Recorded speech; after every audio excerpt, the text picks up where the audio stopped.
Christie Brinkley was swept up in a fairy tale romance with a devastating ending a year before her tumultuous union with hitmaker Billy Joel began. The supermodel, famed for her peppy smile and California girl looks, was fresh off an 8-year marriage to French artist Jean-François Loewe when she first connected with another Frenchman, Champagne heir Olivier Chandon de Brailles, in 1982. Chandon was the handsome only son of billionaire Frédéric Chandon de Brailles, chairman of the Moët Hennessy Group, who was forging a career in race car driving. A chance meeting with the uber-wealthy Moët Chandon Nepo baby at NYC hotspot Studio 54 sparked love at first sight for the Sports Illustrated icon. They swiftly became one of the power couples of the 80s, but friction arose over Chandon's desire to pursue professional race car driving, despite his family and Brinkley's reported misgivings over his chosen career. On March 2, 1983, Brinkley's worst fears were realized when the high-octane sport claimed Chandon's life in a freak crash in West Palm Beach, Florida. He was just 27 years old. Less than an hour before his death, a heartbroken Brinkley had made plans to meet Chandon that evening. The pair's fateful first meeting came at a soiree to promote the 1982 Christie Brinkley calendar. A smitten Chandon sent her a dozen white roses afterwards with a note. "Hope to see you again before the flowers die." Brinkley said it was love at first sight when she first locked eyes with Chandon, a French citizen who had moved to New York City to study. Chandon had attended the exclusive Le Rosey School in Switzerland and had served in the French Air Force. His passion for racing began in Europe, where he competed in his first race aged just 18.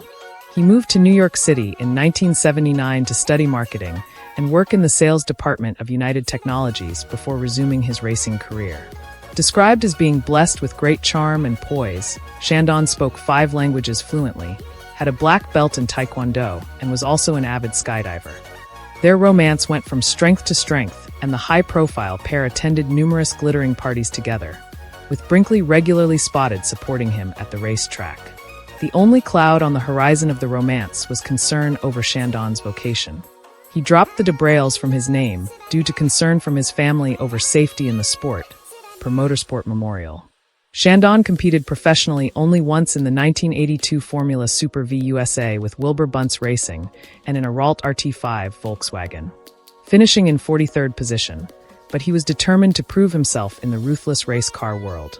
His final days were spent preparing for the Formula Atlantic season with the Fred Opert Racing Team of New York.